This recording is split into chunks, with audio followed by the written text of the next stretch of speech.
this is Marlene with Miami Ghost Chronicles, and I want to welcome you to another episode of Stories of the Supernatural.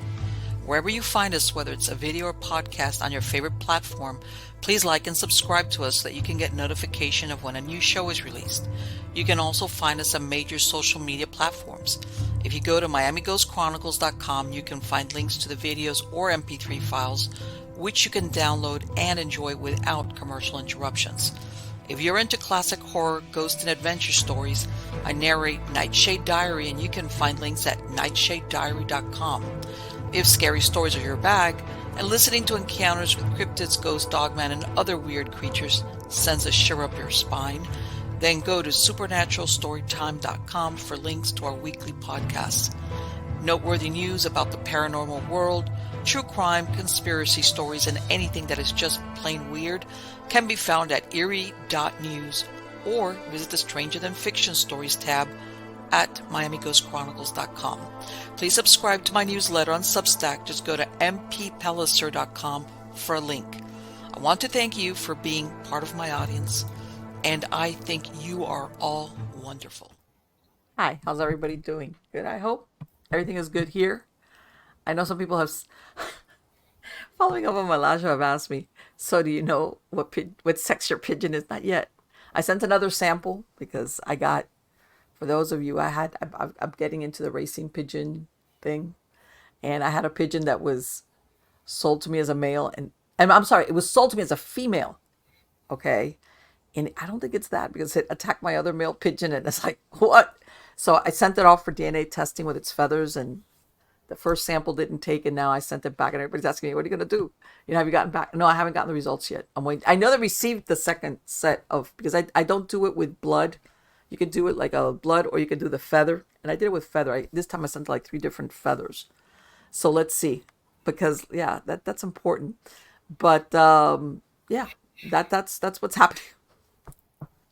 That's what's happening with that. I'll keep you guys tuned in. Like I said, I'm still here working like before. Let me see if you can see it. You can't see it because of the light. Yeah, I'm still working on my, yeah, there you go. This is like what a pedigree looks like. But I designed my own one in Excel, and I'm filling it in. But as you can tell, the lettering is really, really small because it goes back to like great-grandparents. So I have to sit there and basically fill in it. It's like, but again, and I'm going to repeat it what I said in the last show. In racing pigeon world, obviously besides winning, pedigree is everything, because there's certain strains from certain, what they call lofts, that are known to be winners. In other words, if you can get a trend where your pigeon has a background and becomes a winner, which again, that was news to me. The pigeon world, as far as the racing pigeon worlds, you have what they call derbies or races, which bring in, you could get thousands or even $1 million in if your pigeon comes in. Usually it depends, 300-500 miles, things like that. It's a world unto itself. Believe me, I'm on a learning curve on that. So yeah, that's what I'm doing. So no, I haven't found out. I had named that pigeon when I got it a female, La Gordita, which is a little fat one because she's like a short little stocky pigeon. But I think I changed it to a gordito because it's like he's gonna be a gordito. Sorry, that's a good thing when you put names in Spanish. All you have to do is change the last letter from an A to an O, and he went from female to male, which I'm almost positive he's a male. But again, one of those deals, I'll keep you guys posted on that. But anyway, let's get on to the good part, and the good part is who is here today. With Stories of the Supernatural. He's been here before. And his name is Archbishop Ronald Feyl Enright. He's a chief exorcist. He's world-renowned with over 4 decades of experience in the Ministry of Exorcism. He's conducted thousands of confirmed demonic assessments and possession cases, earning him recognition across the globe among various independent Catholic jurisdictions. He was ordained to holy orders in 1976, became a bishop-elect in 1979, and was consecrated as a Catholic bishop on June 25, 1982 by Archbishop Gregory Michael David Voris of the Sacred Order of St. Michael the Archangel, traditional Old Roman Catholic Church. Archbishop Enright adheres to the faith of the 7 ecumenical councils and the 3 ecumenical creeds. In June 2022, the Pontifical Catholic University of America recognized Archbishop Ronald Feyl Enright's essential contribution to the field of exorcism and honored him by naming him the honorary president of the university. In the 1980, Archbishop Enright created the process, which is now used worldwide by the clergy in their investigations and assessment teams. Help me welcome him. How are you doing today, Archbishop? I'm doing very fine, very fine. Thank you for asking. On the contrary, because let me ask you, did you retire now from working with exorcisms? I have tried many of times. I'm saying that I'm semi-retired now. Okay. I do have a predecessor, and he'll be stepping in probably sometime when I step down. When that's going to be, I don't know. Right, exactly. Years, so now this year makes 49 years in the Ministry of Exorcism. 49 years. 49 years. Can you believe that? That's a half a century. I mean, so you must have seen everything. Oh, I've seen stuff that I can't even talk about. Let me ask you, if knowing what you know now, and I think I know the answer, but I'm going to ask it. Knowing what you know now, if you would have known what was coming your way when you started back in the early 80s, would you still have gone forward with it? Of course, I had no choice. I say I have no choice because this wasn't my decision. This was a decision that was actually made by God himself. I experienced what I refer to as a divine calling. And in that calling, it basically charted my entire life from that point till now. I'm still on this long journey, and I'm still experiencing things that I never thought I would ever experience. And there are so many things I would love to tell you, but I can't. Because I know confidentiality. No, well, that too, but no, that's not the main reason. The main reason is that if I tell you exactly what is part of our reality, it would put you in a state of shock, where your whole perspective in regards to what you see and what you accept as reality would be changed. And you would no longer want to walk into a dark room because you never know what's on the other side of the door. It's like ignorance is bliss. Is that what you're saying? Well, yeah, so to speak. Yes. You know, we live in a very dark, shady world these days, as you know. Mm-hmm. And nothing surprises me, but everything would surprise you if you knew exactly what's taking place in this world we call reality. And I imagine that the thing is that, because I think also that a lot of people look at it from the Hollywood version. How's that? A Hollywood version. And I think it's more, what's the word I'm looking for? It's more sinister. How's that? Than what we, the Hollywood version of it. What you see on the silver screen, as we used to call it, you can tell the minimum timer. That's what it is. Okay, what you see on the silver screen is not what truly portrays reality. The darkness can never really truly be portrayed, because if it was, we would all probably be shocked and shocked out of our bodies, and become mummies or zombies or something. Right. Because in other words, it allows us to function in a way being ignorant of what is around us or close to us, I imagine. It's really interesting when you think about it. But God created us in such a way that he gave us this incredible piece of body that we refer to as our brain. And our brain stores all kinds of information. It also is part of a defense mechanism. If we ever go through some form of shock or trauma, the brain immediately puts itself in a safety drive where it becomes very defensive, and it becomes it censors all the information that you're actually receiving in order for you to function properly and function normally. Right. It's going to try to maintain your sanity, in other words. It has to, in order to do that. It's all part of the survival mode, if you will. Yes. So God has created us in his image, but he's given us something else. He's given us free will, and that free will opens up a lot of things that were not exactly planned for. in terms of our living a wonderful life. And unfortunately, a lot of that has to do with darkness. Sure. Sure. And let me ask you, when you started working, I'm going to say as a young exorcist, was there in other words, did you go into the ones that were, or did you get something really dark right at the beginning, or did it kind of like did you kind of find that case later on when you were a little bit more experienced?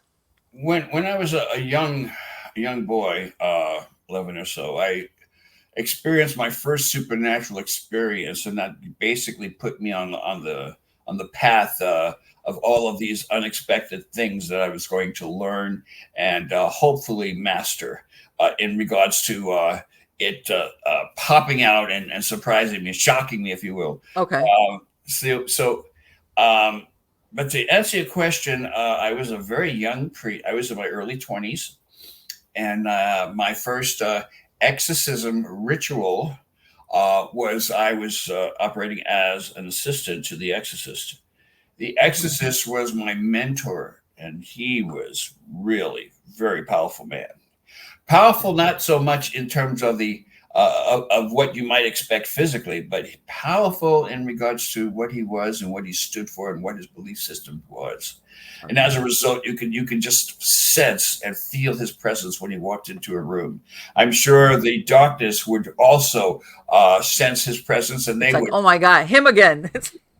Oh man! And so as a result, when I first saw my first experience, my first ritual, I was assisting. I was reading, reading the book, the Roman ritual. Of course, the exorcist was actually performing the ritual, and I was reading all the responses. And then I saw what I thought I would never be totally, completely surprised and shocked about in regards to what actually took place. So what happened was my entire body reacted to the whole experience.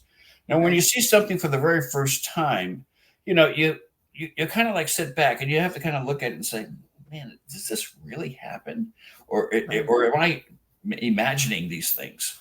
And then when it becomes crystal clear that you are actually in the entire scenario and what is happening is very supernatural, and these things cannot be explained. They can be theorized, and of course, we use past cases, but the point is every case is different. Every demon, is it has an individual personality, if you will. So when the person, and of course, understand too that demonic possession is very rare. Maybe out of 1,000 cases, we're looking to get one that's really genuine.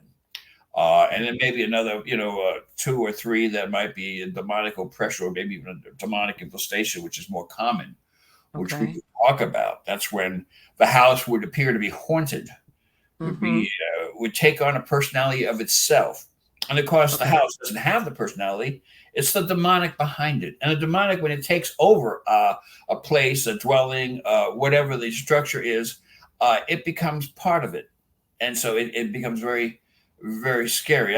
I could remember the very first time I actually experienced what I refer to as something that's totally unexplainable, where you could hear the whispers and the walls would start talking.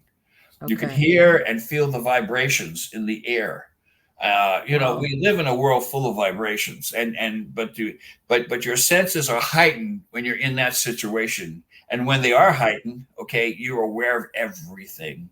So you could hear the vibrations in the air. You could hear the sounds the walls are making. If the walls might be growling, they might be actually, giving you a sensation that you are in a lot of trouble because you're in the muck of it. Yes, and I'm sure. As a result, you're not only become aware of it, and I like to say that we're not really frightened, but we are taken back because every experience is always new. There's always something different happening, whether it be in the environment, the house, or the person that we are confronting that is claiming symptoms of demonic possession. And there's a whole assessment that we have to do before we even go into the ritual. but we can talk If about if somebody, let's say, like you said, the structure is taken over, could that family move away and the structure remains it. Yeah, haunted the that way? structure could remain. However, if it's a spiritual attachment, Right. It's no matter where the person goes, the victim goes it's in that family, they're going to have a hitchhiker, if you okay. will. In other words, it's like it's not as easy as like I'm gonna move out of here and whatever it is will stay back there with that If, house and if it's a um demonic infestation, the odds are it's going to stay where it's at. It's not going to follow you. okay. However, if you have some other type of demonic issues, Mm-hmm. then you need to call somebody who has the experience to actually um, guide you and tell you what proper steps you need to take. If there's a ritual that needs to be done, then after the assessment, then that would take place. All these Right. things are life changing elements. Everyone and every person in the household is changed because of the effect as to what had took place in regards to the person who's possessed. So if the Gotcha. family members are living in the household and they're in the one room, they're going through so much hell, literally. I mean, Yes. they're feeling the anguish that their loved one who is suffering because they have these symptoms of demonic possession, they can feel the suffering. And Yes, of of course, it course. puts them all, they're all affected. They've all been touched by this traumatic experience, and it truly is. The poor person that is possessed, demonically possessed, Mm-hmm. is falling apart literally. They're become almost in a dying state. One of the signs for demonic possession, for example, is the stench, the smell. No one's ever Really? really talked about what the stench or the smell would be, or what would it be close to in terms of description. The best description I could give for the stench is if you ever walk into a morgue and there are bodies laying on the slabs, Mm-hmm. and of course they're totally still because the person is no longer there, their body is there. And Right. what's happening to the flesh is slowly rotting. So as it's decaying, it's giving off a scent. That smell, okay, is very very recognizable, especially Right. if someone has been dead for a number of days and the body was Yeah, that's just what I've heard that sometimes the that body's people that have just gone to these scenes where the corpse, like maybe somebody died and they were found days later, that they say that the smell almost like stays in your nostrils because it's so oh my potent. gosh, it's the stench is so strong that Wow. the little hairs in your nostrils will curl up Oh. and they will retract, and the full scent of this rotten flesh, the smell So that's will. pretty unmistakable then, as far as I imagine as a what is it, a symptom of a possession is that smell. Oh God. It's one of the many. There has to be a lot of symptoms that all happen at the same time. Every symptom can be explained medically. Okay. Okay. However, when you have all of these symptoms occur at one time, and it Okay. cannot be explained, not through psychiatry, not through the medical community, they wouldn't be able to understand it, because everything that's happening is not from this world. Everything Okay. that's happening is from outside the world. So this is like the thing that you go to the doctor and the doctors are like, "Hey, we can't come up with a diagnosis." Sorry. Yeah. You Right. know. Right. Or if they do, they're so puzzled that Okay. sorry to say, Right. they're so puzzled that they're not going to admit that they are puzzled. They're not going to say, well, Right. No, of they're course. going to start they're going to start guessing, basically, and they'll call it Yes. an educated, guess, but Right. educated diagnosis. But come on, let's be real. I mean, we're still dealing with the human element. The human element, which we all fall under, okay, we're subject to all of those emotions, including the embarrassment of not knowing. I mean, here you Oh, are. no, no. I know that, especially in the medical field, sometimes it's very Oh, hard for them to say we don't. They'll prescribe certain things, hoping that they get lucky and whatever the symptoms are, even though they might not. Or I'm not surprised that some of them don't. They it's maybe kind of nicely say, well, it's all in your head, kind of deal. Whatever. Maybe we've well, got. well, you got to understand the reason why people say that when a physician puts out his shingle and he decides to practice his art, it's called practicing medicine, because he is practicing. Okay, it's a hit and miss type of thing. Okay, Sure. if something doesn't work, well, then let's try this, and then another medication will come up. If that medication doesn't work, well, then we'll try this. The reality is that every time you take these medications, you're taking a foreign substance into your body, and as a result, there's always side effects. Your Sure. body is going to reject it to a certain degree, Yes. and it could be quite serious. You know, Absolutely. Absolutely. I Yes. get a kick when I see these commercials on TV and they Oh, advertise these drugs, it's and they like say, "Oh, every it's other commercial is so so." something. But let's just say that now let's list the side effects. And so these side effects are so long. The list is so long. It's longer than the commercial itself. Okay, Yes. these are the side effects, but they say it quickly and Right. Or hopefully if you ever not take paying out, that paper that comes in the package, which is a very small fine print, and it's like, wow, when they tell you all the possible side effects. I used to have really good eyesight at one time, but then I started reading labels. And that I was like, oh, Get it? yes. My gosh! And you don't have the proper lighting, you could go blind. Yes. And it's on purpose, I think. Yeah. And It's if like, that's yeah, they the case, want to your like doctor will prescribe discourage. another medication. Right. They don't want you to like really start, because you might read what the possible side effects are and you'll be like, yeah, I don't think I want to take this. Yeah, Let me ask you, have you ever had a doctor? Because I know sometimes these doctors, they won't say it in front of other doctors. Have you ever had a doctor come to you privately and say, I think I might have a patient that has some type of demonic possession or something going on? we have referrals all the time All from right, the there we go. medical Okay. community. We have referrals from the psychological community. Okay. We have a couple of physicians who are part of my organization who are psychiatrists, medical Okay. doctors. And so, yes, we that and you see you have two schools of thought. You have the traditional physicians who will say to you that everything there's a cause and effect. Okay, which I agree to a certain degree. There's a cause and effect. So therefore, if there's something wrong with the body, then there's some kind of alignment that's not quite. It's not lined quite right. Something is wrong with the chemistry of your body. So we have a solution, and then they'll bring out all these drugs. Now, the Right. drugs, of course, that they give you is maybe clinically proven, but let's face it, they're all experimental. Right. We react differently. Okay. Yes. There are people that are allergic to aspirin, for example. I could take an aspirin with no problem, but there are people out there that have allergical reactions to aspirin. You Mm-hmm. can't you can't um, you can't isolate one case and say it's a general thing. Everyone is going to be the same. They're all going to have the same reaction. Not true. Um, Exactly. each person is different, just like we have And people different. will develop allergies throughout life. You will, a lot of people think that if you're allergic to something, that okay, you're allergic for it to, or that, but you can develop, as a matter of fact, later in life, you can develop allergies to something that maybe years before you were not allergic to.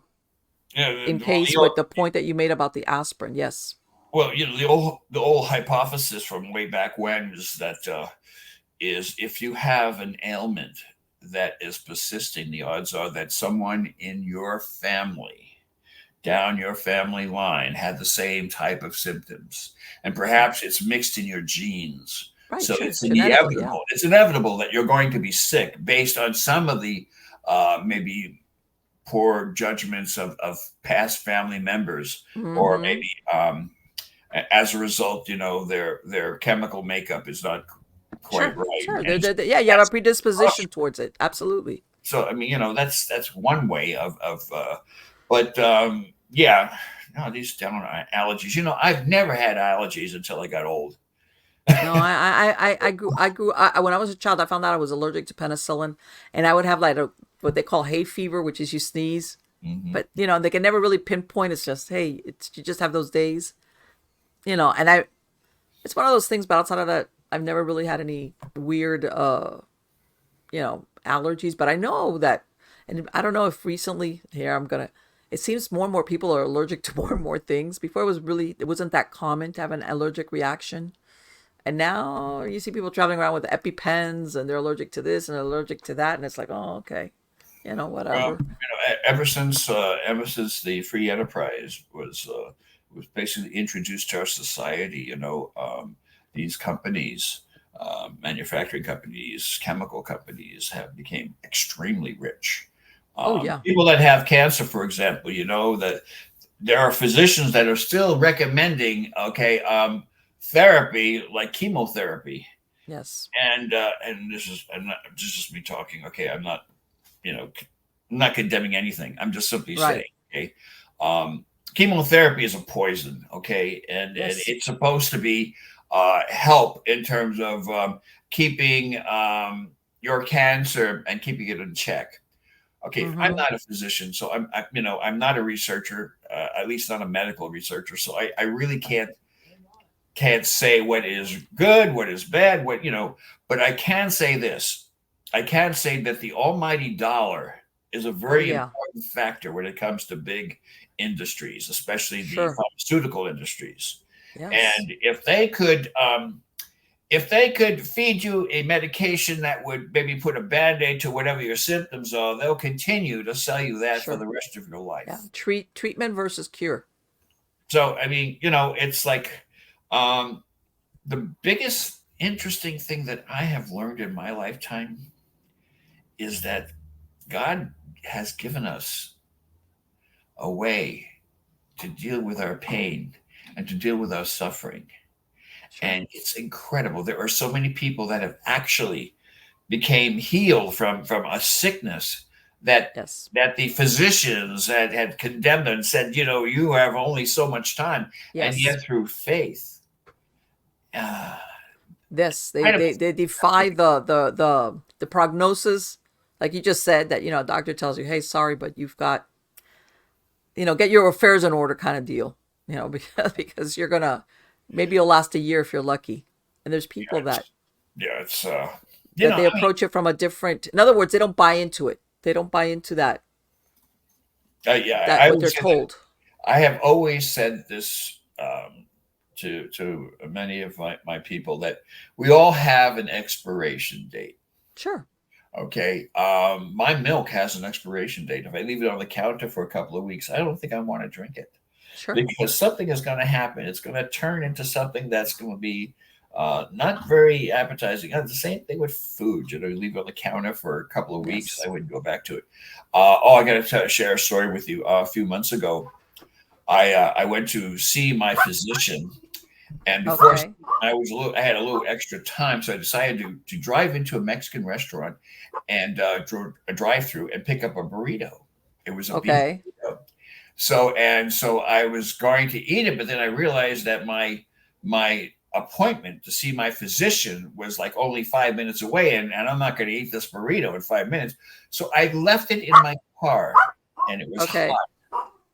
Okay, it was very, very hot. So obviously, Okay. when I came out like an hour and a half later, I don't know what I was thinking. I picked it up, I bit into it. I was hungry. I ate it.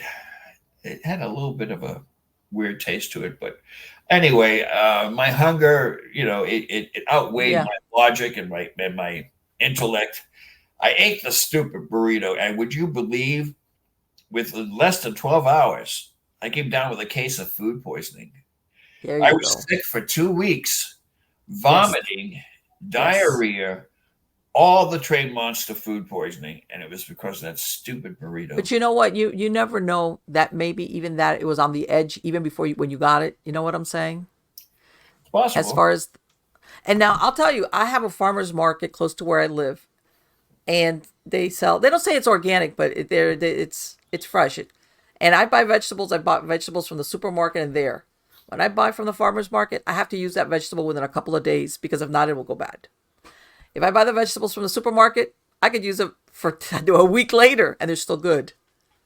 And that's how you can tell, that as far as the quality, yeah, it's great because it lasts longer, but you know that they're doing something or spraying it with something to make it, It's interesting. last that long. 100 years ago, no, maybe a couple of 100 years ago, people were living longer. Yes. Um, and for some reason, okay, a few thousand years ago, people were living really long. According to the Old Testament, people were living to like, 500, 600, 900 years old. They were living that long. That Mm-hmm. was the lifespan. Right. And it had to do a lot. I believe it had to do a lot with the food. Sure. There were no preservatives. Everything Yes. was naturally grown. Sugar was not even a thing. Uh, Right. as a result, so people lived a lot longer. Of course. Yeah. Absolutely. Nutrition. Because of all the food and because we're so done spoiled, we just Oh, love to of eat food course. that tastes good. How Yes. crazy is that? Why would you want to eat food that tastes good? My gosh. No, no. And well, it's like, yeah, let's make this. In other words, it's done. It's flavored a certain way, so that when Yeah, your taste buds get it, it's like, wow. I can tell you, my dogs. If I give them anything from that's made from, they'll take that anytime over their dry dog food. Even the dogs go for it. Even the animals go for it. The flavoring, in other words. yeah, yeah. Yeah, no, no, no, absolutely, absolutely. And it's very difficult, very difficult. The Partly because we're used to it, and partly because to purchase it, it becomes very difficult also. Well, you see, what happened was in the very beginning, okay, again, the almighty dollar started to Hmm. rule the nation, and it did by Yes, getting us hooked, addicted to these different flavors and to these different yes. elements. Back in the 20s and 30s, Coca Cola had actual cocaine in it. I know that's what people don't I realize, that mean, it's that's where like, the name whoa! comes from. Back in the late 1800s, even heroin was legal. People were Yes, using it as a medicine. The yeah. point I'm trying to make is that as time goes on, we tend to create things that we kind of enjoy. We enjoy the after Hmm. effect. We enjoy the taste. We enjoy as we consume it, physically and all this other stuff. And as a result, it's not we're not doing ourselves any favors because No, we've been addicted thanks to our society over the past 100 years or so. We're so addicted now. There was a time, not too long ago, about 50 years ago, that the smoking tobacco industry would say you could smoke cigarettes and it's not going to bother I your don't know. It health. was promoted. It was like, oh yeah, Totally, like totally smoke okay. a cigarette and calm down. And then the candy factories, they started making these imitation candy, candy sticks. The Yes, kids would, make believe they were smoking, so they're getting them, basically adapted to what was going to happen. And sure. Well, so we were all programmed to do this. yes, And it's yes. and until we realized that smoking isn't good for you. No, no. I remember when I was growing up, my grandmother would grow chamomile.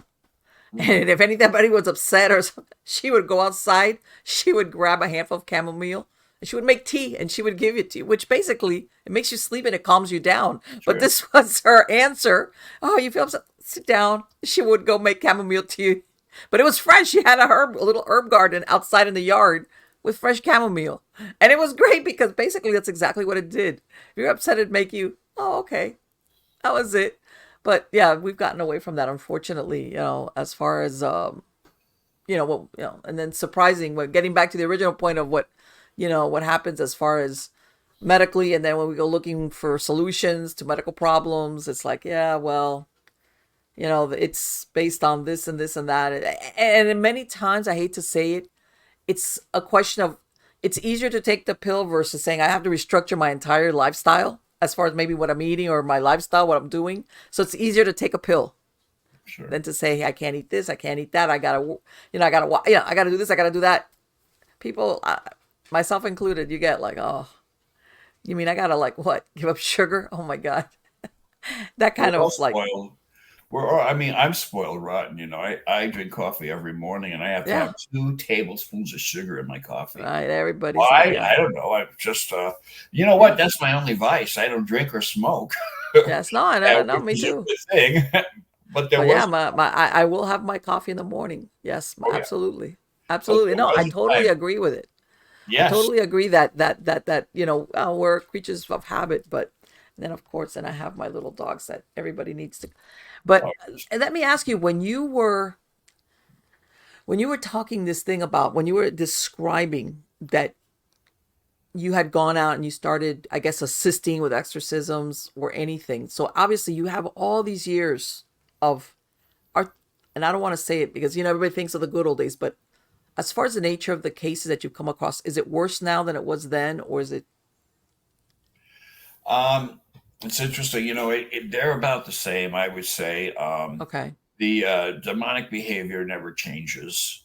Okay. It may present itself differently. It may use different vehicles to deliver its message or to Mm-hmm. attack you, but Okay. it's all basically the same.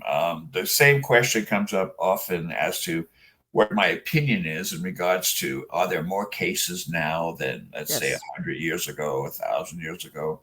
And a lot of people would probably disagree with me, but I say that they are probably the same. Okay. Okay. God is not making any more demons. So what do you Demons. think it was, that things were just not recognized, or they weren't dealt with, or what do you think?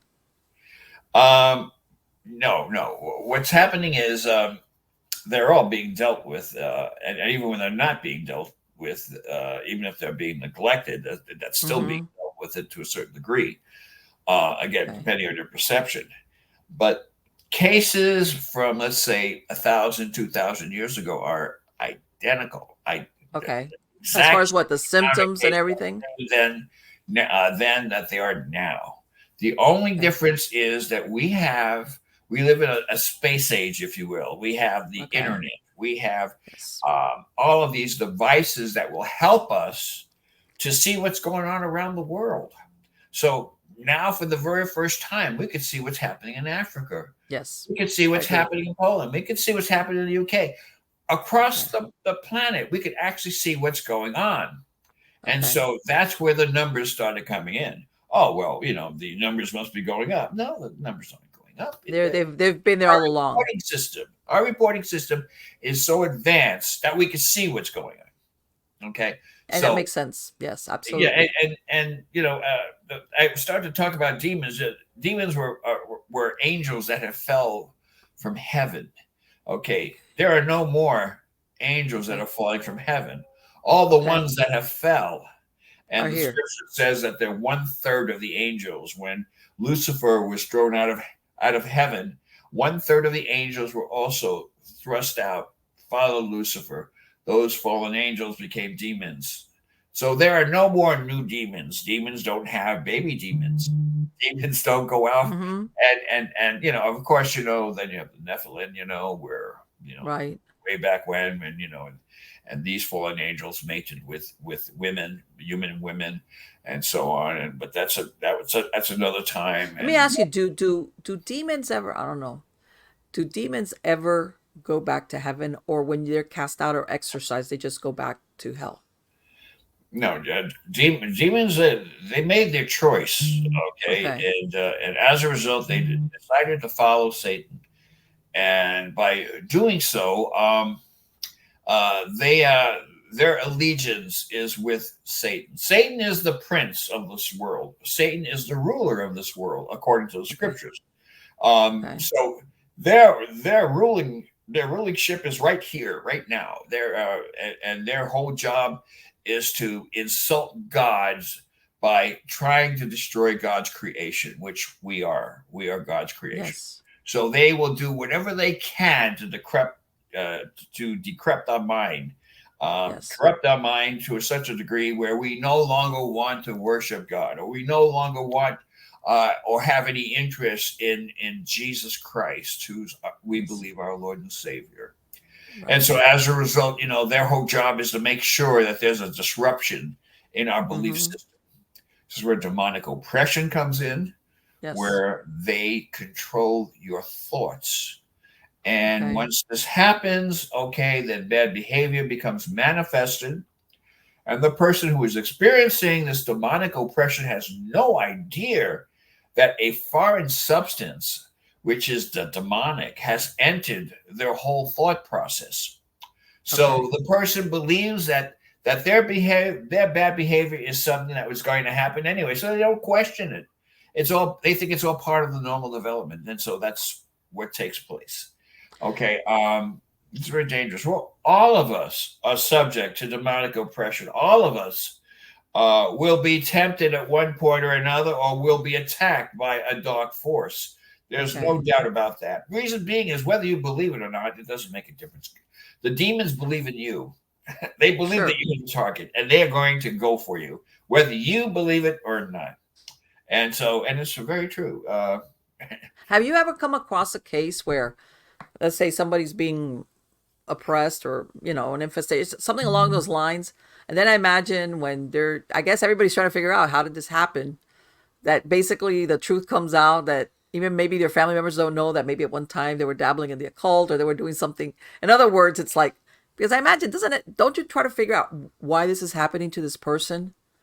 It's interesting. I have a course that I teach priests, bishop, Okay. clergy online, and it's in regards to demonic profiling. It is Okay. profiling a demonic entity, and it sounds kind of strange, but I created a system where the very similar to what the FBI uses uh, for um, for profiling criminals.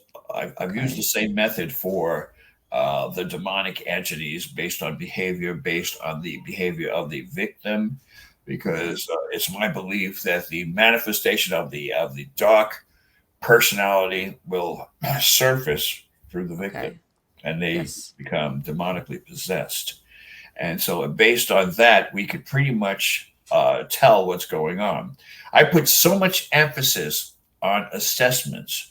We have to Yes. evaluate the individual. We have to rule out everything, from every medical issue that the person may have suffered in the past to any psychological histories Yes. that he or she or their family members may have had, or their mother or father or grandmother, or so on. We have to rule out the family history in regards to mental illness. Then we have to look at the individual. This is the reason why we have psychiatrists who are part of our organization. Yes. What they do is they will interpret the psych evaluations that we require along with an assessment. The assessment is actually done by our investigators, but the Okay. actual psych evaluation is given to us by their family physician, their family psychiatrist, their whatever the source is. It has to be a psychological evaluation done by a psychiatrist or psychologist. At Okay. that point, our physicians will look at the actual assessments, and then they will look at the psychological profile, and they'll see they and understand too that our psychiatrists, they think outside the box.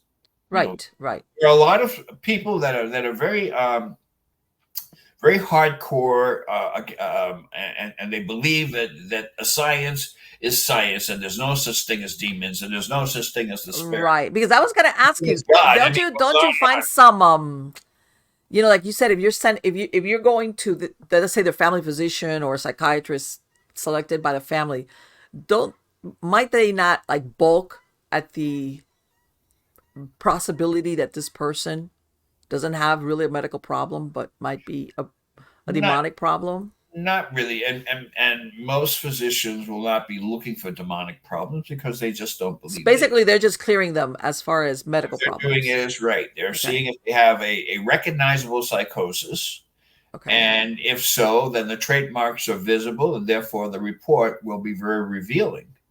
If the Okay. person does not have any psychological traits that would be associated with various forms of psychosis, well, then they can dismiss it. See, the whole thing is based on how it's being analyzed and how it's being assessed. So Yes. we will ask their physicians, or rather, they will ask their physicians for a psych evaluation. Not demons are not even part of the equation. Okay, Right. what we're Okay. doing is we're basically physically ruling out any medical issues, any psychological issues. Once those issues are put aside and there's still something going on, for example, if a person is demonstrating demonic possession characteristics, such as, let's say, oh, I don't know, let's say levitation. That is when Okay. the body is actually lifted from the bed or floor or whatever it may be, and goes up in the air 10, 15 feet and stays there. There's no form of psychosis that could explain that kind of Sure. behavior. Yeah. That had nothing to do with it. That's definitely supernatural. That's Right. something that cannot be explained. Okay, that type of a phenomenon would happen, and we would have to look at the case very closely because that would be, to us, that would be evidence. That would be real evidence that you could actually feel, touch, and smell, because it's there. It's it's no denying it. Could a So, person go through years and years of having a demonic influence before oh they yeah, actually get exorcised? yeah. I mean, I look at serial killers. I think that Yes. they have a lot of manipulation being caused by demonic influence, Okay. and they go for years. And look at Ted Bundy. Okay, I mean, Yes. he went on for years and years and years doing his evil, heinous things. And Right. obviously that did not come from the mind of God. That came from very, very dark influence, the mind of Satan. Right. Exactly. That's like, So that could go on for years and years, like a cancer. People that come down with cancer, there's different stages of cancer. When you get to stage 4, that's then you're basically looking at the transformation to the next life, because stage 4 cancer that's it. But all along that cancer, and you can have it in remission for many years, but you still yes. have it. You still have cancer. You can still be in remission for many years, but you still have it.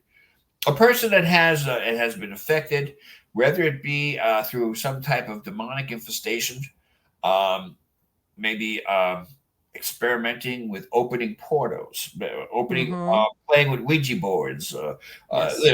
even going on suspected demonic investigations, and you want to see if it's actually a real happening. Right. Uh, Like, yeah, yeah, I want to see this. Yeah. Like, if yeah, exactly. I yeah, yeah, understand what you're saying. yeah. So it's it gets very well. To say it gets very involving is to say the least. Right. Um, In other words, you might get more than you bargained for. you will get more than bargain for. You will. There's no Yeah. doubt. And you know what? It's not even in your control. You have no control over as to whether or not you're going to get a big bargain as a result of dallying in this type of thing. Sure. Sure. Like, even if you're standing in the corner looking, that doesn't mean that you're safe. In other words, you could still, just because you're back there in the corner, you could still find yourself You could targeted, I be standing on the imagine. street corner, okay, and the bank could be in the middle of the bank, the middle of the block, and there could be a robbery in process, and there might be some gunfire, and because you're standing on the corner, it doesn't mean you're not going to get hit by the bullets. But Right. but you might get hit. It could. You can get run over by someone who's trying to make their escape from robbing the bank. Let me ask you, have you ever found that in some cases, like you said, that where maybe it's preliminary and no one's really called in for an exorcism? They're in the, whether it's the family or maybe paranormal group or somebody's, that they kind of like tried to detour you or an exorcist from going out there? Not really. When a family goes through this type of horrible scenario, um, they seek help, Okay. and sometimes the help they're seeking uh, would not be able to accommodate them, because Right. let's face it, not everyone does what we do. Mm-hmm. Um, I can tell you a lot of stories about that. I have had a family physician who I love. This guy, he was my physician for many, many, many years, and he practiced medicine up to the age of 80 years old. He had over Wow. 50 years of medical experience, and Okay. one of the most knowledgeable men I have ever met. And I'm just very lucky to call him my friend. Um, when it came to the subject of faith, he did not believe in the afterlife, did not believe in Okay. God. And his response is, well, when we pass, we will just simply um, decompose, we become part of the earth, and then we become another life form like a grass or like a tree or something like that. All right. Um, but there was no afterlife as far as he was concerned. And this was a highly educated man, Mm-hmm. and that I respect, but just wouldn't believe it. And so it's Right. interesting. Yeah. Right. Right. Right. For him, it wasn't. In other words, it sounds like he had a moral compass. He was a good person. He just Yeah. didn't believe that there was anything to us beyond our bodies, our our actual bodies. That once that's gone, that's the end of us. Bye. You Yeah. know, that's Yeah. interesting. Makes you wonder what happens when they die and finds out. Oh, I I was know. wrong Well, about that. I was wrong interesting. about that part. The fellow who created the first Church of Satan up in San Francisco. Yes, Uh, Anton LaVey. yeah, it's him. Yes, he was very ill, and he fell and was dead. He was pronounced dead, and people were all around him, and they were shocked. But about maybe 5 minutes later, he came out. He came out of it, and he was alive. Hmm. And the first words he said was, "I can't believe I was so wrong." Oh, that's And I incredible. said, when I heard that, I said, "Wow, okay." And you now know, you really got it. Now you're really worried, aren't you? you know, exactly. Can't believe he got it so wrong. Yeah, yeah, yeah. I've heard that he was kind of like he was Oh, more not to take away because of what he did, but he was also, it was like very gimmicky. In other words, he became so notorious, and part of it was to attract attention. But of course, what he was doing was absolutely wrong. And I think one of the reasons that maybe you have these inquiries about, are there more exorcism cases, it's because, I'm not going to tell you, there's always been people dabbling in the dark stuff, or Satanists or devil worship, whatever you want to call them. Some of them don't even have a name, but I don't think it's been, how's this, practiced so openly as it is now. yeah, And I think that's why people are thinking, what's going on, yeah. you know Well, again, I think it's our technology that's giving us a bird eyes view as to what's actually going on. I think that things have been going on in the darkness from the beginning of time. yes. From the time that that Adam and Eve were tempted to eat the fruit from the forbidden tree, the forbidden truth. Um, I think the darkness has been manipulating and has been controlling all the things that we are totally oblivious to. It's like they're doing their thing in front of us, and we can't even Right. see it. I mean, we don't even see what the demonic is actually doing. We don't Yes. see it because we just simply stare at it and we accept it like we're like totally programmed to receive the information. Mm-hmm. But the reality is that the darkness has been doing its thing forever. There have always been Yes. followers, people who rebel from God, and people who insist on creating and magnifying their supernatural powers by aligning Right. themselves with the darkness. And as it I, happened, I I don't get it. I just, to me, it's like, and I imagine that's you for somebody to consciously make that choice, they must have such a rage against God that they want to do everything that's opposite. And to me, it's like, I don't understand how they get to that point, unless how's this, unless they themselves are possessed. In other words, what's driving their actions is because they're demonically possessed. In other uh, words, or at least demonically influenced. okay, A lot of people who are even paranormal investigators with all good intentions to go out beyond their curiosity to see if there's something to it in regards to the supernatural. Beyond that, they go right, out because they're interested in seeing firsthand what people just talk about. right. They want that shock and awe. They want the It's shock like, of it, and by doing that, they're really basically, and of course, a lot of a lot of people will probably disagree with me, but I will say that a lot has to do with how much interest they have in mm-hmm. this dark element that they're willing to see firsthand. They say if you get too close to the fire, you're going to get burned. Oh yes. Believe me, when you get that close, you're walking into the I fire. think that's what happened when that Exorcist movie came out in the early 70s, that so many people were wigged out with it. It was because for the first time, people were like, what? You know, we were up to then, I don't think any movie had come out that was like that realistic or dealt with that theme that way. And I think that a lot of people just, I remember where it was like, I remember, I was very, very young, but I remember it made the newspapers and everything where we were running around and clergy were getting overrun with requests for exorcisms and things of this nature. And I think, like you said at the beginning, people like live their lives in this ignorant bliss, and then they saw that movie, and it was like a that like that could happen. Does that really exist? Kind of thing. I want to say I don't know if that was a good or a bad thing when that movie came out. Who's to say? We all have different opinions about it. I could tell you one thing: ever since the internet, there have been lots of people that have been influenced by lust, that have been influenced by Yes. total insanity, Yes. being influenced by things they would have never been influenced by Yes. Absolutely. I agree on with that. the I agree internet. with that. So the Yes. technology, as it becomes developed, they say we're going to have in like 10 years, we're going to have images coming out of the computer that will be 3D, which will Right. Yes. put on a whole different look on pornography. We'll put on a whole different look on a whole lot of things.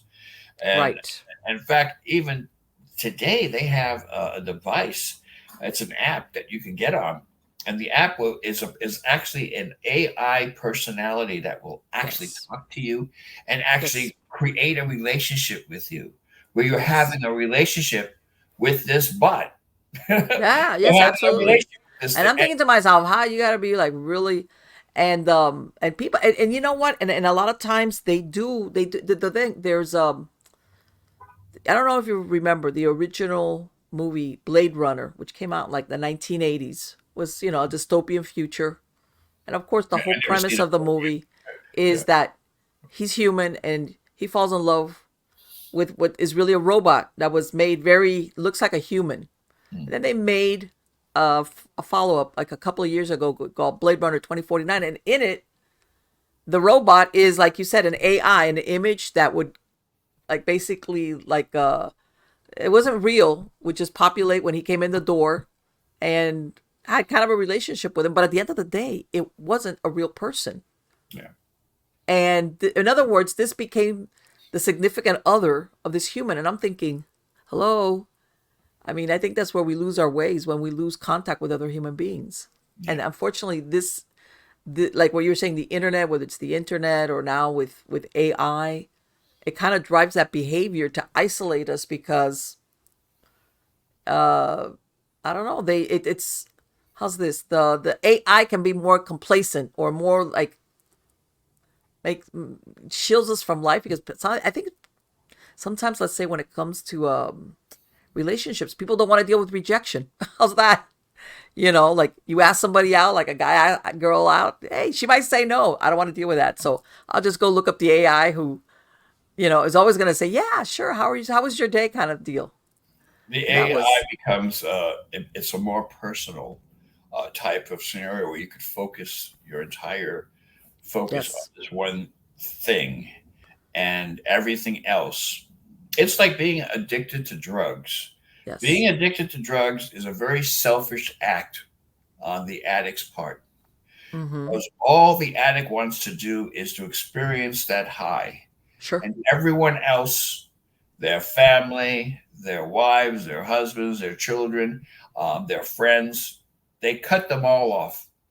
Their Yes. main focus is the actual substance that they want to That's their inject. first true love, is that to That feed that is, addiction. it becomes a very selfish act, very selfish, to a point where if they continue to do this type of behavior, it could fall into an OD type of scenario and die.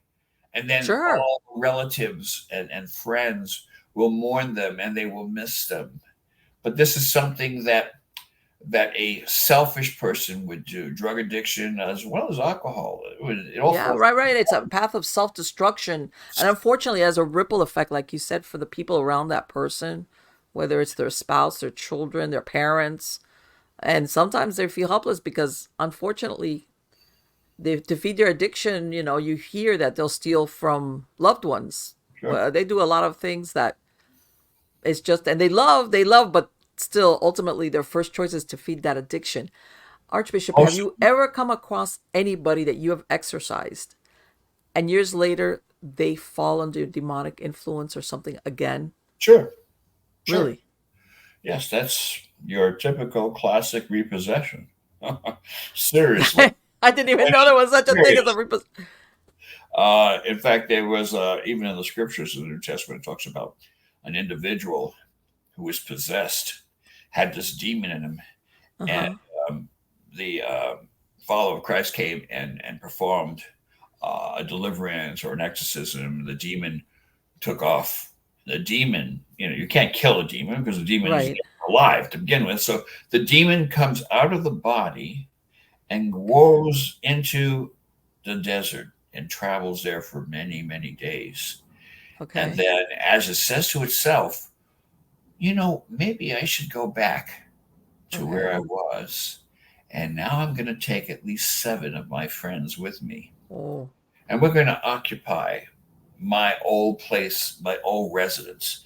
Now, understand, if their home, their residence is the actual human being, if Yes. that human being decides not to change their lifestyle and Okay. go back to where they were doing whatever they were doing back before the actual ritual, then the Yes. odds are they're going to be reinfected with all of these Okay. terrible parasites, which we call demons. The scripture even says it, clearly says it, that they will actually come. The demon will repossess that Mm-hmm. person and bring 7 more demons with him. So then it becomes a multiple demonic possession, Oh. and the condition of the house is even worse than it ever was, because the person, which is the house, chose not to change their lifestyle. And But if as this person does, there's no way they're gonna get back in. In other words, if they this change their demon is lifestyle, no ways to get back in. No, right, they're right, totally protected. The Holy Spirit will protect them, and they have a relationship with God. It's not going to happen. But for right. those who go back to their old ways, whatever that may be. Which Now, I wanted to say too that drugs and alcohol, what it mhm, does is it brings down your immune system, but it yes. also brings down your mental defenses, which makes Mhm. your mind more open to demonic influences. Sure. So the demonic can approach you, and become more approachable Yes. because you've lowered all of your defenses, your logic, your whole meaning of what your understanding is all, it's all lowered down to a lower functioning level, if you will, and the demons could come in, and that's what Sure. happens. Then Right. And I people, imagine also, let's say in the case like what you just described, an addict, if you're hanging out with other addicts, I imagine they might have their own stuff going on. of course, So it's like, yeah. yeah, of course, they're having having in their view a great time as they're Mm-hmm. slowly poisoning themselves. Um, I had my ministry for many, many years was on Skid Row, and I Wow. would see people talking to themselves, yelling at each other, or Mm-hmm. yelling to themselves, like having a fight Right. with themselves. Um, Schizophrenia, the Yes. psychological term would be. The reality is that a lot of these people have gone down to that level where they are totally defenseless, and the demonic just simply zoomed in on them and took over. Yes. And so, a lot of cases like that, you go down any Skid Row area in any city in the country, and you will Mm-hmm. see people sitting on the sidewalk doing Yes. nothing. They're waiting for death to knock on their door. They're just waiting. Yes. They're like waiting for a bus to show up. They're not Right. doing anything. They're just sitting there. It looks so obvious. It's such a shame. It's just a shame. But that's our world. That's the world we live in. It's our world. Right. Right. For them, it's like that all the things that motivate a normal person, something that they look forward to, hope, or interests. I imagine those things are gone. Yes, So absolutely, they're absolutely. just like you said, waiting for something to Waiting put me for out of my death. misery. That's it. That's it. Some of them even become suicidal, and it's Sure. because of their thoughts, their dark Yes. thoughts that translates into something that they need to do. I have been in many of demonic infested buildings, a lot of Uh huh. hotels, Skid Row hotels, I where people imagine. have committed suicide. I remember one person, he must have been in his 20s. And in these old buildings, they used to have the exterior pipes exposed on the ceilings, and Uh-huh. of course, that running water would go through there and things of this nature. Well, I saw an individual throw a belt around this pipe, Okay. the other end to his throat, and he was dangling there and hanging there. And he Wow. hung himself and died. And Okay. so I'm passing in the hallway because I'm seeing, all this commotion going on. There's like Right. three police officers. There's one outside the room, this hotel room.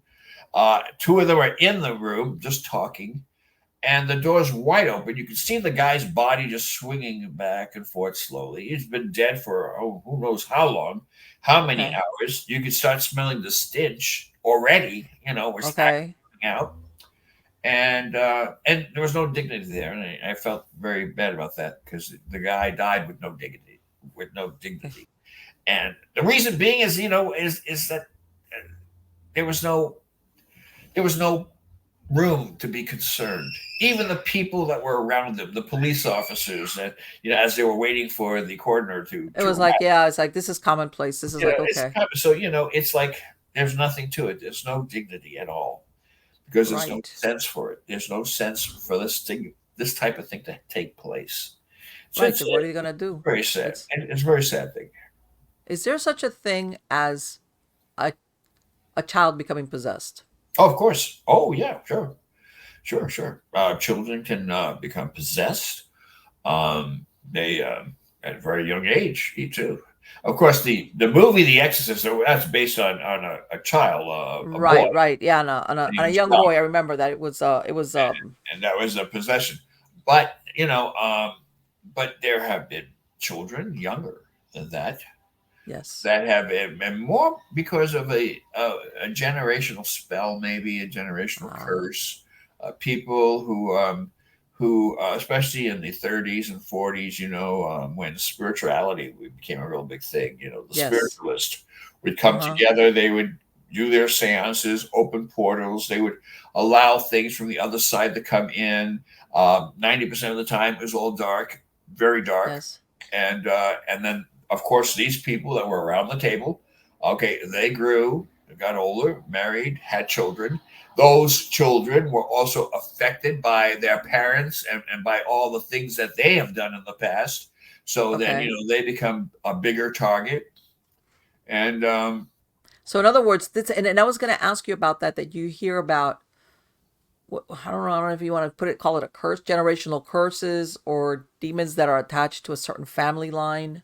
Is there such a thing? yes, absolutely, absolutely. In fact, even in Europe, the gypsies used to be very well known to put the evil eye out there, and Yes. curse someone if if you did something that was wrong, or they weren't, they were angry with you because you did something and one of your actions, or they were offended, they could put a curse on you, and that curse was just another target, another vehicle that the demonic can use to target an individual. Okay, Okay. and it's the will of people. It's hard. It's amazing. We have the power to do so much wonderful things. We have the Yes. power to do so much good, Yes, we but we do. also have the power to do so much destruction. We also have the power, if we choose to destroy and to, Yeah. uh, regardless of who or what innocent might be in the way. We have that ability to destroy, demolish everything. We have that ability to do that, and it all comes with free will. So you could either do the wonderful thing of which falls on the light, or you could do the dark things that come from the darkness. And so there's no middle ground. By the way, there's really no middle ground. Some people may say and think that there's middle ground, but no, not really. Right, right, right. Exactly. It's there. What is that? And I wanted to show the cover of your latest book. Oh yeah. Okay, let me show it real quick. Hold Oh, on. you have it. Okay. I don't know. Yes, I do. I do. If I can bring it up. Wait a minute, Marlene. Here it is. Okay, hold on a minute. Yeah, why am I not seeing it? Let me see. No, that's not it. Oh, I hate when this happens. Let's see. Let me see. I don't know why it's. Let me get rid of this.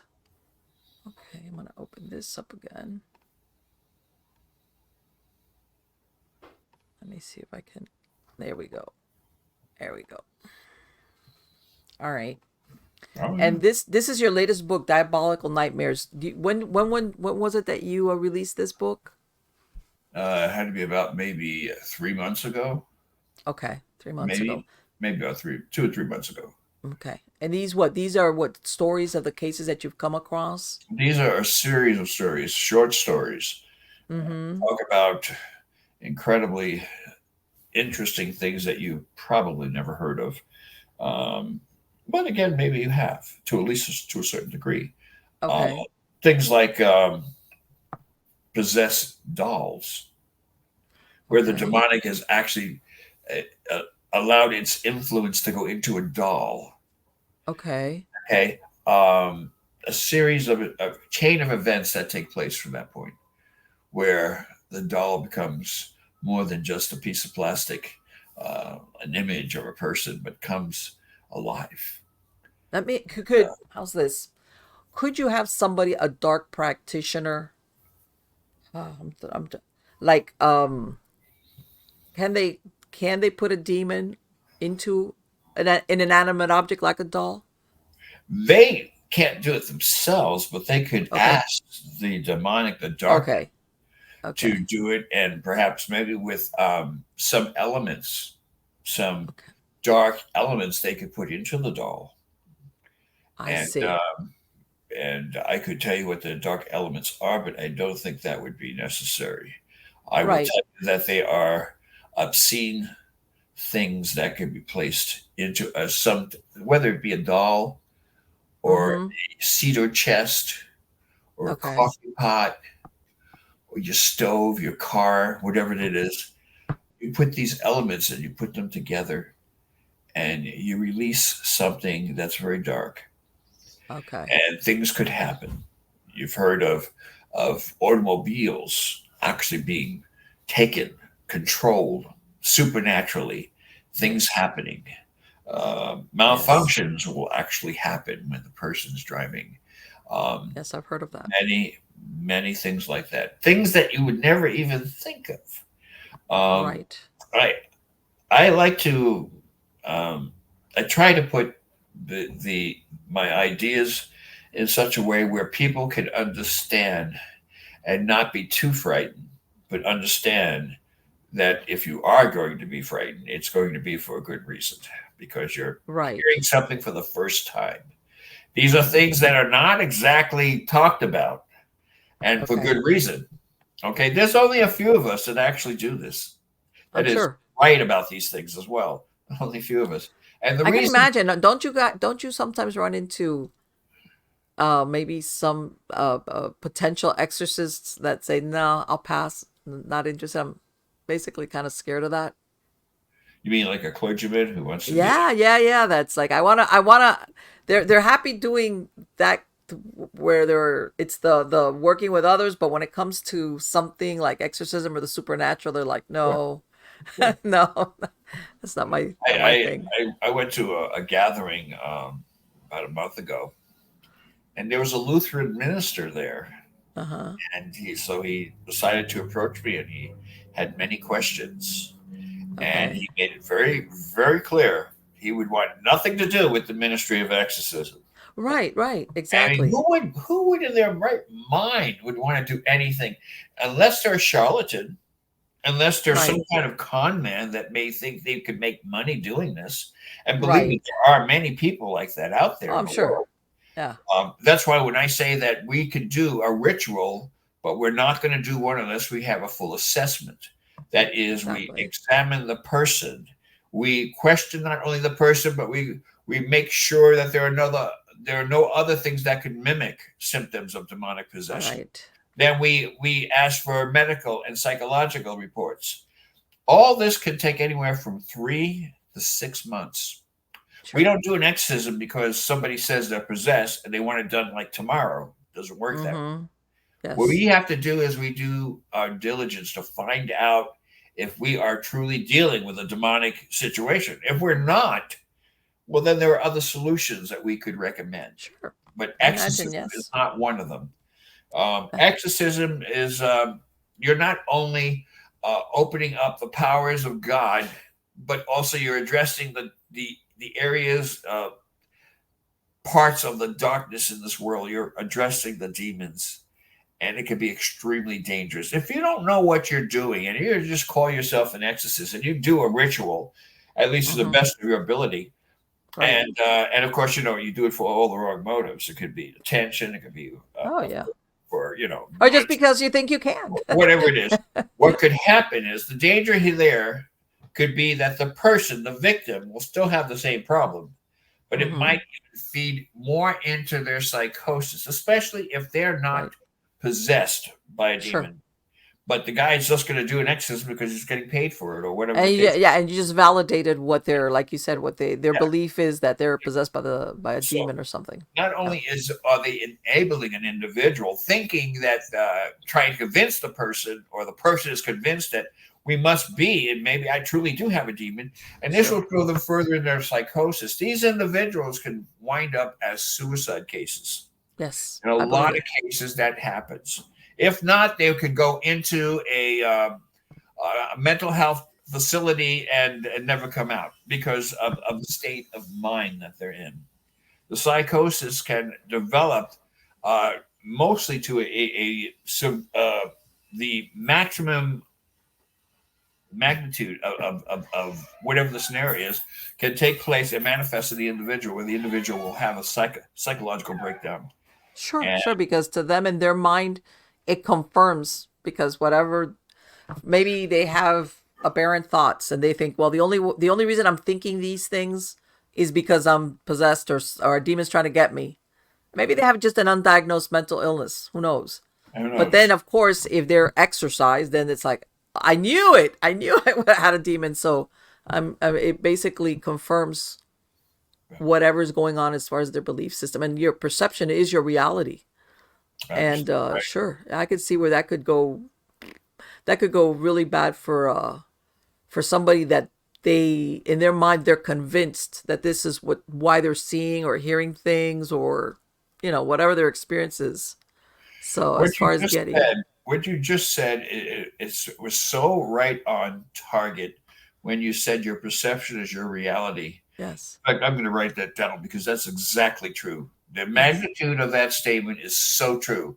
Okay, whatever we perceive and we think is actually what is part yes, of a reality may not be. no, of Everything course that not. we see, it can be orchestrated to a certain degree that you don't even know what's real and what's not. Sure, sure. And as a result, you remain in the darkness because you just don't know. And Oh, right. that's when And crazy people like, I don't know, like myself, might get involved in your case and say, well, let's do an assessment. right. And I imagine sometimes, and I've even heard that in some cases where they're convinced that, that it's a supernatural, and they're told, well, you need to go to the doctor, you need to get assessed by a mental health.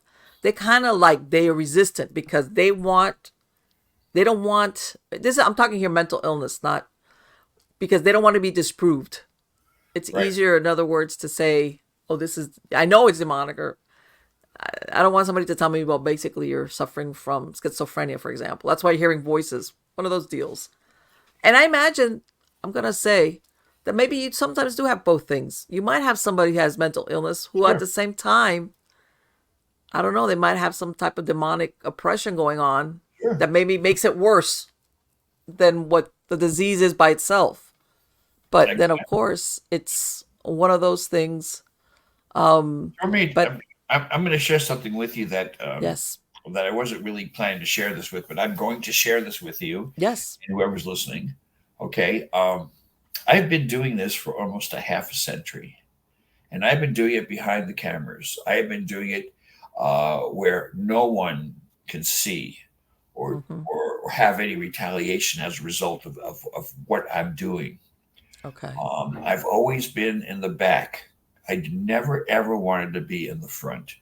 I never wanted to expose myself to all the elements, the evilness in the world, Yes. people's opinions, things of this nature. I wanted to put myself in. I wanted to be safeguard for over 30 years. I had made sure that I was anonymous, and I would Yes. put a group together. The only people who would know about my awareness would be my clergy, would be my laity, would be the people in my organization.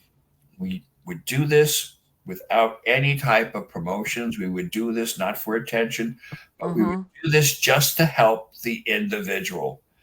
Yes. And so it's only now that the internet became part, like the past 10 years, 15 years, I started to use this vehicle to recruit more clergy into this Yes. type of ministry, to recruit more laity who was interested in becoming a demonic profiler and who may be interested in demonic investigation. I did Mm-hmm. that because as I said, I'm semi-retired. But Right. while I was in the front line, I would never ever want myself to be revealed. And you know what the reason? What the reason is? The true reason is because I'm not a very likable person.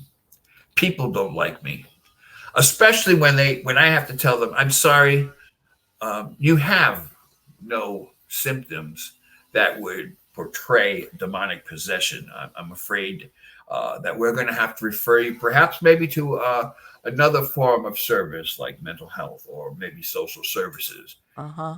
And guess what happens? I become the enemy. I become Yes. the villain. I've had a brick thrown through my window in my place of residence I believe because it. someone was not happy with our final assessment Sure. in regards to saying that they have no demonic issues. Can Yes. be explained. And as Yes. a result, I have been a target for many people. I have a lot of enemies. I hate to say it's not only in my town, but worldwide. I have an organization that's in 24 countries. I have people that Okay. hate me in 24 countries because I have to tell them that the demonic issue they think they have doesn't exist because there's no evidence of it. Except there are other things that actually portray that tells us that they have other reasons and for their strange behavior. It has nothing to do with darkness. But you know why that is, right, Archbishop? Because as dreary as it sounds to some of these people, and I imagine maybe there's a flavor of mental illness in them, being possessed makes them special. But being told that they have a mental illness makes them ordinary. you know, it's a human condition, whether that's just different types of symptoms, but that being possessed makes them somehow different, special, whatever goes up in here. But being told by yourself or by one of your assessors, maybe you need to get meds, maybe you need to go see a psychologist, maybe whatever, Right. whether it's therapy and or drugs. That's so ordinary. That's just anybody. So I think that that's why they lash out the way you've described, because you kind of burst their bubble, their special bubble. And again, I want to say in some cases, they might even be passing on the responsibility of their conduct onto the demon. Whatever it is that they're indulging in or doing or whatever. It's easier. I tell everybody, once upon a time, and I don't know if you remember, there was a comedian called Flip Wilson. Oh, sure. You remember that Flip Wilson was "The Devil Made Me Do It"? This was his comedic. It was Yes. like, this is the easy way to get out of it. When I do bad things or make bad decisions or whatever. And I think that that's why what you're describing, that you've had people when you've told them, no, no, no demon, but you might need to make an appointment. They go to those extremes because you robbed them of this persona Exactly. that they've created, that they are, which is stupid, because if you think about it, what's got to be the worst possible thing that could be happen to a human being would be some type of demonic possession or infestation or oppression or whatever. It'd be like, why would you want that? Are you crazy? But unfortunately, in some cases, that's better. I tell everybody nowadays, nobody wants to be ordinary. It's like, I'll be ordinary and happy. Thanks. Any day of the week. I'll take that. So you were saying that now what you're out there recruiting more exorcists Uh, or Giving seminars. okay, In fact, I have an engagement in October in okay, Defeating the Demonic is called, and it's okay, It's already out there. If people want to go to my website, it's Okay. www.orderofexorcist.com. Okay. They can find out more about what's going to happen in October. We had one last year, Okay. and we were packed out. There were a lot of people that were just had to come, and Mm-hmm. and so I was there along with four of my colleagues, and Okay. so we talked about our cases. We talked about who the enemy is, why we're fighting the enemy, and why we're at war, and why the war, the battle against good versus evil, is a real scenario. Yes. Yes. And, Yes. and so we talk about that. This year, I'm going to have a couple of more people that I have invited who will sit on the panel. Mm-hmm. Oh, which reminds me also, I also have a podcast. I Oh, have okay. a podcast which I have to talk about because Yes. what our monthly it's very I think it's very unique. Okay. Our podcast is about people who are possessed right Okay. then and now in real time, and who contact our show Oh my. and who wants our assessment done. We give a preliminary Okay. assessment. We have a psychiatrist who is in Okay. our organization. I'm a psychologist.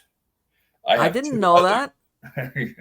I have two other clergy that are not only clergymen. One's a bishop, and also a mental health specialist, and the other one is an incredible man. He has been in the ministry longer than I. He's Okay. 93 years old, Wow. and he has been a missionary in Africa for 40 years, dealing with demonic, voodoo, all kinds of things. Yeah, He's they have the in some parts that they have that muti magic, which is the human yes, sacrifice, which is yes, pretty dark. That's pretty yes, dark out it's there. Yeah, very that. dark. Yeah. But Yes. our panel is going to consist of four people. Yes. I'm going to be hosting the show, and we're going to have a recording of the individual where you'll hear the emotion of Oh. the individual. We'll hear what they're going through, um, Okay. what horrors they're going through, and they will articulate that. It's going to be addressed to our panel, and our panel is Mm-hmm. going to make a preliminary assessment and Okay. diagnosis right on the air. Is this So the podcast is yet? You're already. podcast is yeah. If you go to my again my It'll be website, on your website. on Okay. the website, yeah, and it's going to be it's going to be in May. Well, in other words, use the power of the internet to the advantage of, Exactly. getting the demons. Is like, yeah, this is like, because basically this is allows people to communicate, as far as getting Well, help. public awareness also for people who are having similar life challenges, if you will, dealing Mm-hmm. with darkness. At least they will hear from experts who are experts in the field. Okay. And our psychiatrist, he's been practicing for about 20 years. A Okay. good man. All of our people are fantastic. And our podcast is going to be out there for people who need help. And That's of course, great. so anyway, that's the new development in That's my. in the works. And then you're gonna have this. Is that the what you were talking about in October? Is that like a single day event, That's or that's how's? a different scenario. That's a Yeah, complete. that's a whole different scenario. But That's, is that in person or is that online? no, that's in person. We That's have in people person. coming to Okay. Connecticut, and they will be there, and it's open to the public, and it's going to be yeah, that's a really good thing that's going to happen. So Right. what's happening is that my ministry is like it's going in a different area. I've been on, and you know this for a fact, I've been on hundreds of podcasts as a special guest, Yes. okay, to talk and so on. This is the first time I've ever actually hosted a podcast, and I have Okay. two, and um, they are co production podcast productions, Okay. um, and they are going to do all the background, everything that Yes. you're doing, but they're going to do it Right. behind. Right. Yeah. In the background, I know what you're saying. That yeah, they'll Okay, take care of the logistics, make sure that everything runs. right. So they're going to be the podcast producers. These two girls, and they're so good. and they're so great. And anyway, so they're going to be doing that. And by the way, I already have done 2 of our episodes. We've already have Okay. they're online. They're and if you go to my Facebook, there's even one there that second episode. We're going to do the 3rd episode in May. It's going to be a Okay. monthly thing. So I've already I was did going to ask you, it's every month then? every month, and Okay. and Oh, that's that's great. I think that is so interesting. Okay, as far as the possibilities, that's what I'm saying. It's almost like you want to go ahead and harness the power of the internet to the yeah, advantage of how is the light versus the darkness.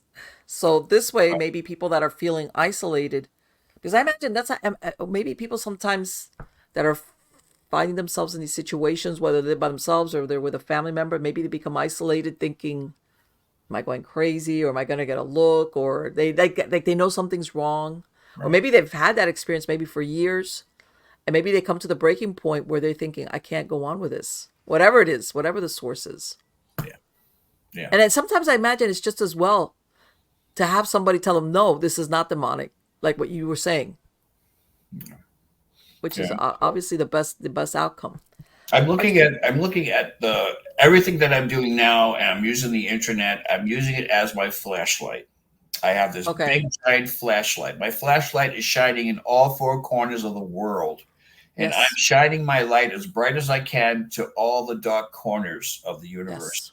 And Yes. everyone who hears what we're saying and feels the power of God in our words will Yes. open up and perhaps maybe even develop a new relationship with God. I mean, that's our Yes. ultimate.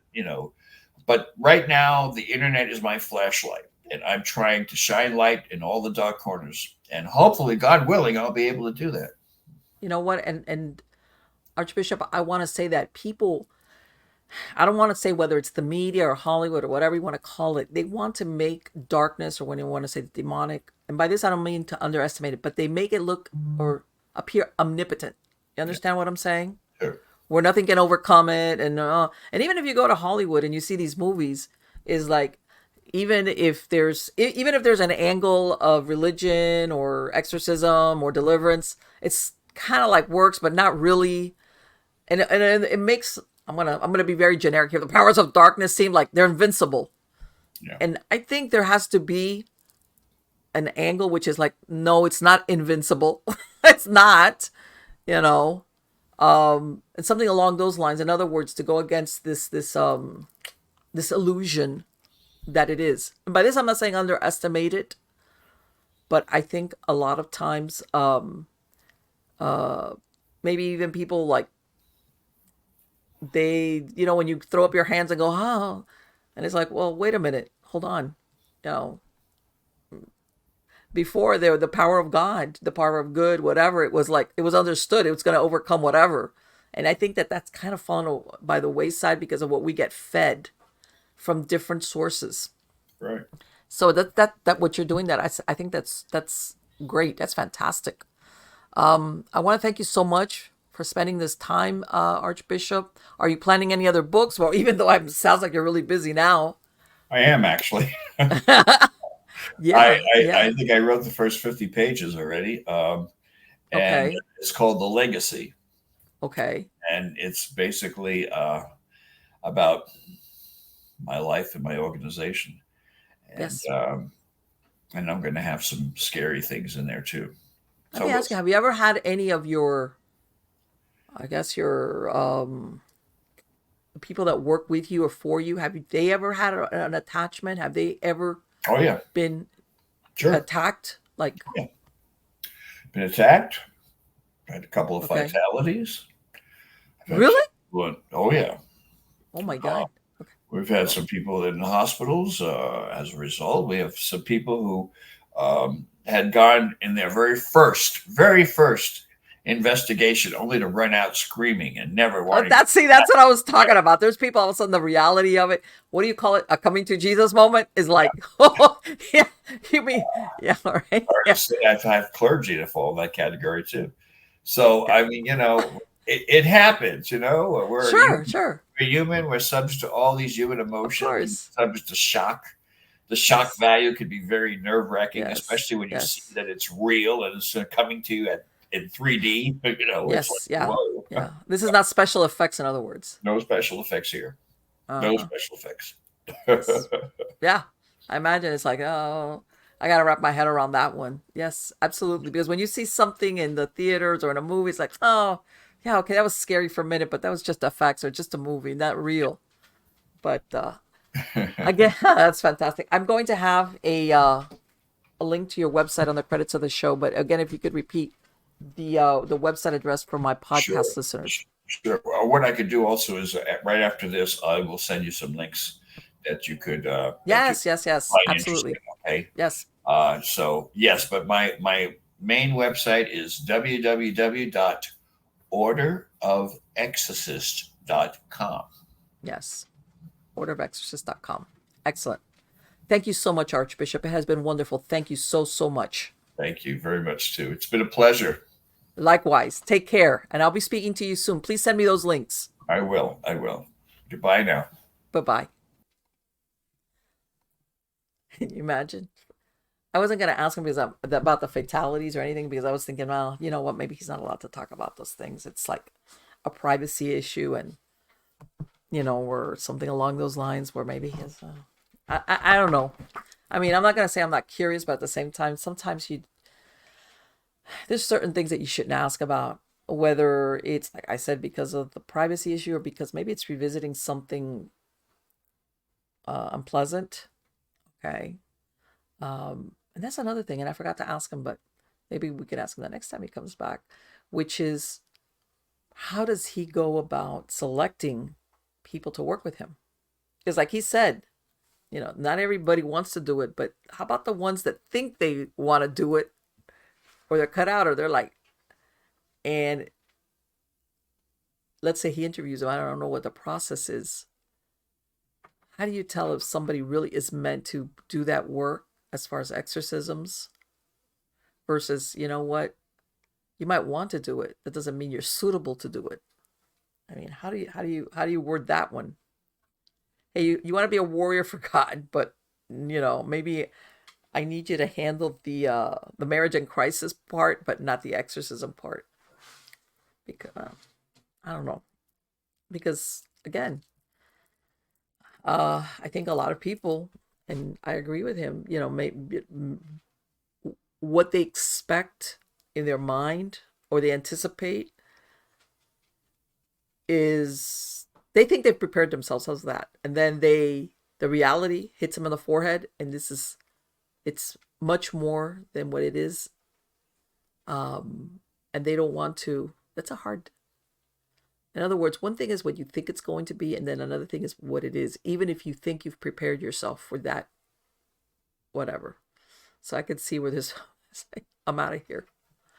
Yeah, it happens. It happens because whether we like it or not, we construct, whether it's because of the media or the movies or our upbringing or whatever, the books we read, it could be anything. This world, and you know, where certain things exist, or even if you saying, okay, I know that this exists, but the actual moment when that is proven to be exactly truthful by your own eyes. In other words, even if you've had people that you trust telling you, no, these things exist and I witnessed this exorcism, there's nothing ever will replace your own personal firsthand experience that you see it with your own eyes. Because, like, you know, my lying eyes, no, your eyes are not lying to you. And there's no escaping the reality of whatever that is. And some people can handle it, and then some people can't. And some people, like he said, run away because that is your first instinct. Where, as in, I need to put distance between myself and this scenario. And I'm going to say, and I might be wrong, but I don't think it's fear of physical fear, as in a fear of physical. I think is that maybe inside your soul realizes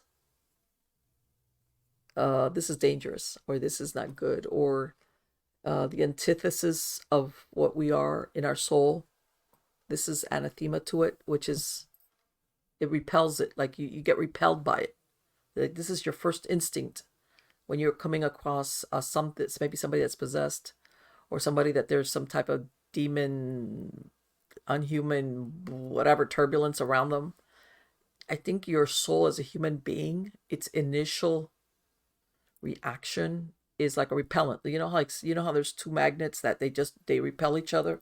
That your first instinct is like, I want to get out of here. And then I imagine, especially if you're new, you stand your ground, even if you're scared, and then they're the other ones that forget the part, like, I'm scared and I'm getting out of here part. It happens. It happens, which, again, I'm sure that not everybody is cut out for that work. As a matter of fact, I would think few and far between. I don't think it's that common for, how's this? Some person to start that work and stay there, which is what he was saying. He's been doing it for 50 something years. Because I have heard of exorcists who have done it, and then after a while they can't do it anymore. Like they say the psychological stressors are too much, and they kind of like retire from that type of work. When I say retired, I don't mean because they've done it so long. It's just like, I can't. So for somebody to have done it for 50 something years, and when he said that he was, he was located close to Skid Row, I'm telling you, I'm sure that there was a lot of people that he saw that had some type of demonic attachment and mental illness. And then you ask yourself, the chicken, what comes first, the chicken or the egg? Was it the mental illness that maybe they started self-medicating, got into addiction, and that opened them up for demonic attachment? Or was it the other way around? Was the demonic attachment the entry point, and then it all went downhill from there? Or like in what I believe is that in some cases, the demonic influence, let's use the word influence, basically aggravates the symptoms of a mental illness if they have one, or behavior disorder or something. All right. In other words, yeah, it's a problem, but because they have this negative influence around them, the symptoms become twice as bad. Or it even cuts them off from maybe family members that want to help them, or take them, or like, let's say if they took meds, it would help their condition, whatever it is. They won't take their meds, or they stay away from people who could help them. Sometimes they kind of burn their bridges even with their family of origin because of their behavior. In other words, how much of it is the mental illness and how much of it may be influence of that nature?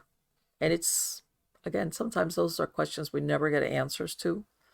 But I'm fascinated with that idea of what he's going to do with that podcast. Because let me tell you something, that is so interesting, because I want to say, and I should have asked him, but I think maybe in some cases there are people that are being, what's the word I'm looking for? Harassed maybe by something that's very dark, and they just don't know where to go with it for help, right? Whether they're by themselves, or maybe they have a spouse or other family members. Like, where do you go with this? And sometimes, I hate to say it, I want to say that in some cases, the anonymity of being able to contact a group of people on the internet is different than if you go to your family doctor and say, "Hey doc, I think I'm being possessed, or not possessed. Let's use another word. I think there's something supernatural going on around me, something negative." Your doctor's going to look at you and go, "What?" In other words, especially what if this is a doctor you've been going to for years, and he treats your strep throat, or your upset stomach, or your whatever it is that you go to your doctor for. All of a sudden you throw this curveball at him or her, and they'll be like, "What? What did you say?" In other words, you don't want to lose that normal profile you got with your doctor, which is, I've come to see you for human ailments, and then all of a sudden You're going to look at me with these eyes of like, oh my God, I've got a cuckoo bird on my hands.